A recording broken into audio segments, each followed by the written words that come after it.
Okay, that last video, hopefully you remember to save the whole big assembly that you're working on right now. We want to go ahead and put the followers in our assembly now. So we're going to click place and want the whole follower assembly. Put one in there.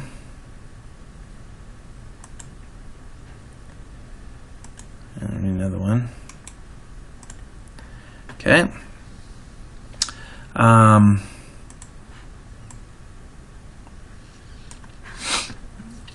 And let's see. We're gonna let's rotate one of these around here a little bit.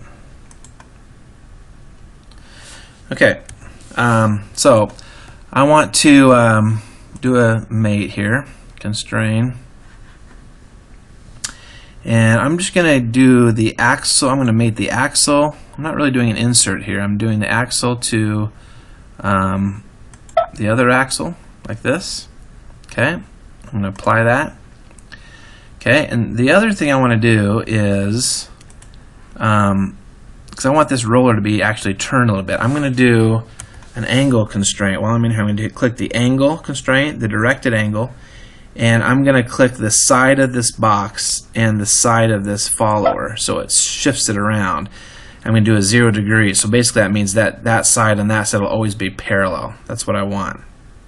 I'm going to click apply on that. I'm going to close out of that just to show you here. So this, now this follower can go up and down. It can go all the way up through, but we're not really worried about that right now because it's going to just be, we're going to eventually constrain this to a cam so it'll actually move with the cam.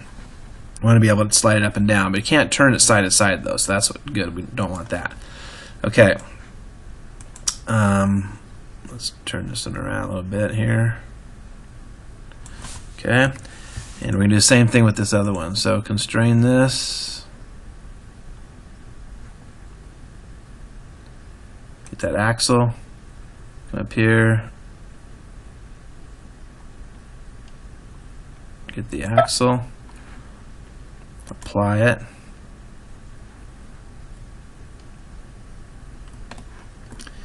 we also want an angle constraint, directed angle.